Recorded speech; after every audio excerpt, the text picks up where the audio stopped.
That's all your honour. நேற்று நம்ம சொன்ன மாதிரியே மஞ்சரி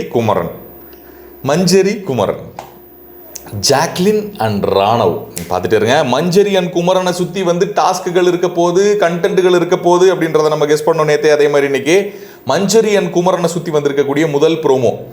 காலையிலேயே இந்த வீட்டுக்குள்ளே வர்றதுக்கு ஒரு டாஸ்க்கு வந்து மஞ்சரி கொடுக்குறாங்க. ஓகே, அந்த டாஸ்க் வந்து எப்படி இருக்குது அப்படின்னா, குமரனை வம்பிழுக்கிற மாதிரி இருக்குது டாஸ்க்கு. எந்த ரூல்ஸுமே வரல, எந்த அப்டேட்டுமே வரல. அப்படிங்கிறதுனால 5 செட்டு எக்ஸசைஸ் பண்ணிட்டு போங்க அப்படின்றத மஞ்சரி சொல்கிறாங்க.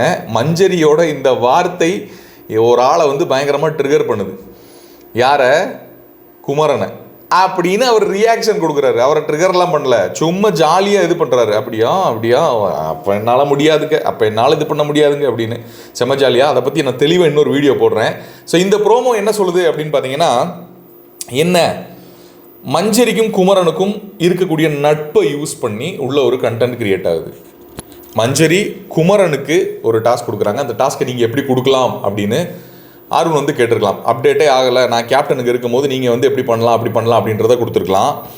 இது வந்து இவ்வளவு பெரிய ரியாக்ஷன் கொடுக்க வேண்டிய டாஸ்க்கா அப்படின்னு கேட்டிங்கன்னா, இப்போ காலையில் போயிட்டு இருக்கிறத வச்சு பார்க்கும்போது அப்படியெல்லாம் ஒன்றும் கிடையாது. பட் இது இனி எப்படி எலவேட் ஆக போகுது அப்படின்னு பார்க்குறதுக்கு நானும் ஆவலாக காத்துக்கிட்டு இருக்கேன். இப்போ இருக்க சிச்சுவேஷனை பொறுத்தளவுக்கு அவங்க ஒரு டாஸ்க் கொடுத்தாங்க. குமரன் ரொம்ப ஜாலியாக பண்ணிகிட்டு இருக்காரு. உள்ள அப்பப்போ வந்து நோஸ் கட் கொடுத்துக்கிட்டு இருக்காரு. சொல்லப்போனால் மஞ்சரி தெரிச்சு ஓடிட்டாங்க. அது என்ன டாஸ்க் என்னன்றதெல்லாம் நான் சொல்கிறேன் உங்களுக்கு. இப்போது இந்த கண்டென்ட் வந்து எப்படி எலவேட் ஆச்சு, அடுத்த கட்டத்துக்கு எப்படி போச்சு? சௌந்தர்யா அந்த இடத்துல இருந்தாங்க. குமரன் யார்கிட்டையாவது போய் சொல்கிறாரா, இல்லை அருணுக்கு இந்த விஷயம் எப்படி தெரிஞ்சுது? அருண் ஏன் திரும்பி வந்து இந்த பாயிண்ட்டை பேசணும்? மஞ்சரி ஏன் இவ்வளோ டென்ஷன் ஆகணும்? குமரன் அப்படின்றனால தான் நான் இதை கொடுத்தேன், வேறு யாருனாலும் கொடுத்துருக்க மாட்டேன்னு மஞ்சரி அந்த வார்த்தையை சொல்கிற காரணம் குமரனை வெளியவே தெரியுன்றனாலையா, அந்த நட்புனாலையா? அப்படி வேறு ஏதாவது டாஸ்க் இவங்க கொடுத்துருக்காங்களா? இது எல்லாமே நமக்கு வந்து ஒரு கன்ஃபியூஷன் மேலே கன்ஃபியூஷனாக தான் இருக்குது.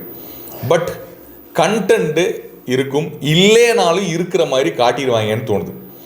ஓகே, பாருங்கள், முகத்துல எல்லாம் ஒரு சிரிப்பு நமக்கு வர ஆரம்பிச்சிருக்கு. ஏன் சொல்கிறேன்னா, ஒரு சண்டை, அதுவும் நம்ம எதிர்பார்க்காத சண்டையை பார்க்கும்போது நமக்கு எவ்வளவு சந்தோஷமாக இருக்குது, எவ்வளோ பெரிய சாட்டிஸ்ட் ஆகிட்ட பாருங்கள். நம்ம வேறு என்ன பண்ணுறது? பிக் பாஸ் ஷோ அப்படின்றது வந்து நிறைய ரியலிஸ்டிக்கான விஷயங்கள் நடக்கும். இந்த சண்டையாவது ரியலிஸ்டிக்காக இருக்கா அப்படின்றத பார்ப்போம். உங்களோட கருத்துக்கள் என்னன்றதை கமெண்ட் செக்ஷனில் பதிவு பண்ணுங்கள். நான் செம்ம ஜாலியாக இருக்கேன், செம்ம ஜாலியாக இருக்கேன். ஏன்னா வேறு யாரை பற்றியாவது நம்மளால் பேச முடியும் பார்த்தீங்களா, அந்த விஷயத்துக்காக. மஞ்சரி அண்ட் குமரன் இவங்க 2 பேர்த்துடைய நட்பை சுற்றி வரக்கூடிய ஒரு கண்டென்ட்டு எப்படி இருக்க போது? ஒரு தர்ம சங்கடத்துக்கு முத்துக்குமரன் தள்ளப்படுவாரா? மஞ்சரி முத்துக்குமரனை யூஸ் பண்ணிக்குவாங்களா? மஞ்சரி நல்ல ஒரு ஆக்ட்ரஸ் அப்படின்றதையும் ப்ரூவ் பண்ணுவாங்களா? இல்லை முத்துக்குமரனுடைய கிராஃப் கீழே போதா மேலே போதா? எல்லாத்தையும் இந்த வாரம் நம்ம பார்க்க போகிறோம்னு நினைக்கிறேன். முதல் ப்ரோமோ வந்திருக்கு. கருத்துக்களை பதிவிடுங்க. என்ன நடந்துச்சுன்றது அடுத்த வீடியோவில் பார்க்கலாம்.